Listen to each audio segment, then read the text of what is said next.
I'm sorry that I'm chewing, y'all. I said I made some baked chicken and shafar too. Anywho, a little while ago, I seen a situation about Ari Lennox talking about how she felt about the trauma towards black women and what they were going through, at least as far as the jokes that we were sending back and forth towards each other at the time. I've even seen some males get into the conversation and talk about how they're earning agreements. When you look back at things, and it's understandable when you have a different perspective that you see things a different way, or at least have a different understanding, not even necessarily see it, that it can get like that. But today, we want to talk about the real victims of that 90s era, and that's light skinned niggas.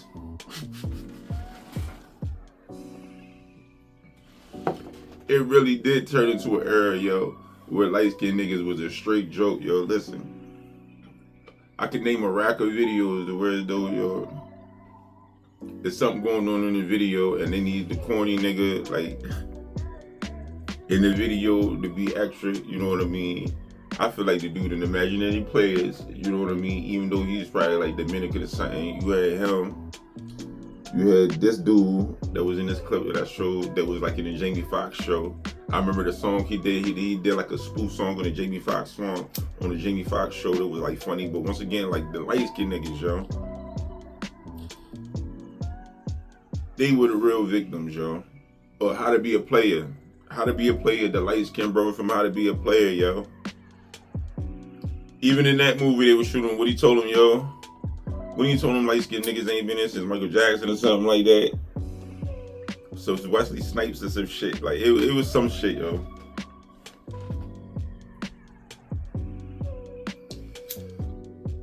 But even with that conversation, what it leads me to also is like, okay, so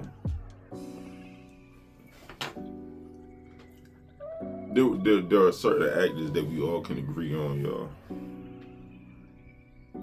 You were hired because you were attractive. Male or female, you were hired for your attractiveness. There's a little conversation that we were just having last night.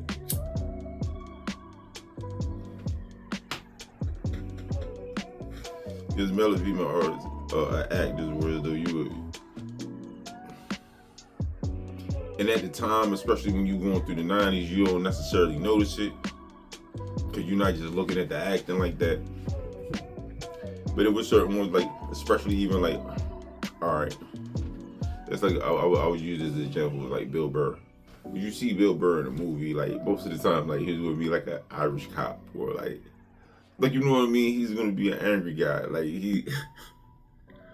or not even angry, irritated, irritable, easily irritated.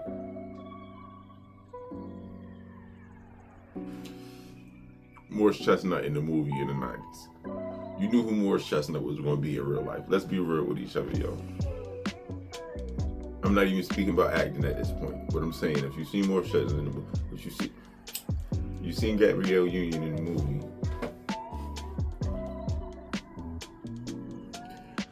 like you kind of like, you know what I mean? She wasn't playing their friend with the comeuppance or something like that. You know what I mean? Clearly, she's like a femme de tab or something like that.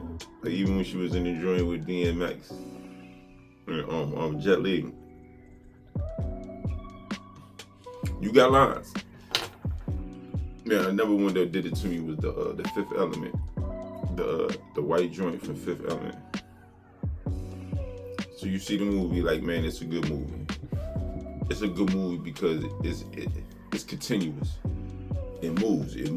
I'm not talking about, like, you could debate about the plot, you could debate about a bunch of different things about it.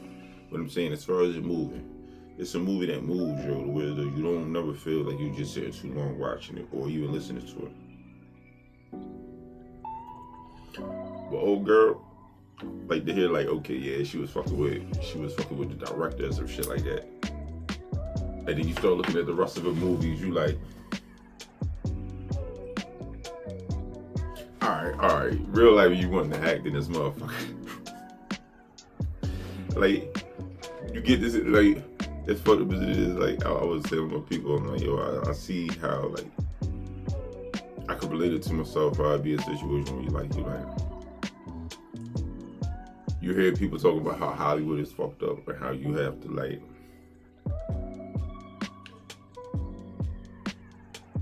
it's some inside shit and you gotta do all this other stuff, but then you got certain people that were as though, like, yo, you was working theater and you was doing all this other stuff. But you can't really argue your point because there's so many of the other side where you like, yo, you hear the stories that, like, you hear the ones where they like, yo, I was from the hood and I was struggling, and then you hear the ones where like, I wasn't even trying to be an actor. Somebody saw me somewhere. Motherfucker saw me and then put me in some shit. What? No funny shit. What black actors, in your opinion, do you feel like you was necessarily there just for your attractiveness? Like, you wasn't necessarily there because, like, you was the coldest actor. Like, you wasn't just killing every scene you was in type shit, but, like, we know you was there because you was attractive.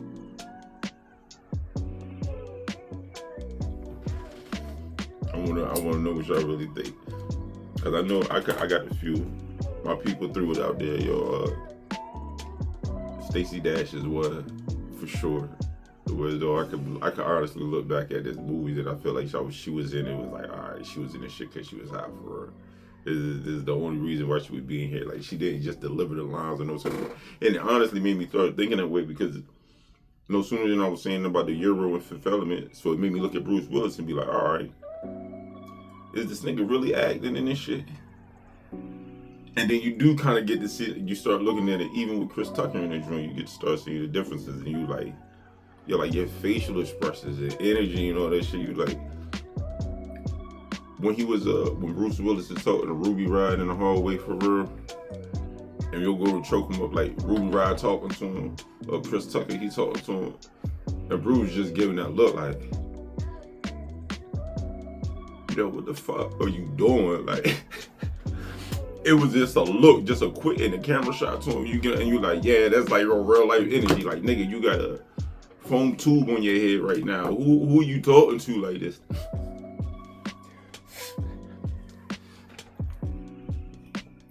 But all of you say, yo, whatever actors, because like I said, I'm like, Bruce is not one in that movie. Chris Tucker's not one in that movie. Them two, honestly, in my part, yo, when I got to looking at the movie, I felt like it was like not necessarily like a buddy cop, but it would be like a situation of how like the Adam Sandler and Marlon Wayans joint was. You feel what I'm saying? Whereas like the duo type situation, or like the joint, what was it, Hear No Evil, See No Evil, or something with Richard Pryor in the Euro from Willy Wonka. Where one was blind and the other one was deaf and shit. Like that type of duo. When I started looking at the movie, I was like, damn, I never pictured it like that way at first. I kind of considered it just Bruce Willis movie. But then when you started seeing it, you like, yeah, okay, I see the energy that he was shooting off with it.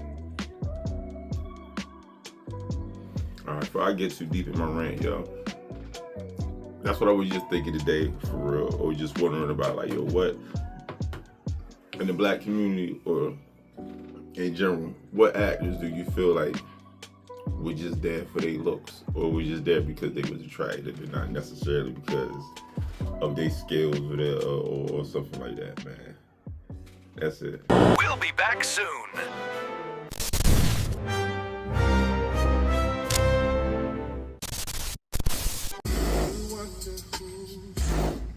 So damn bad. For you to say I'm tripping, just to hold me from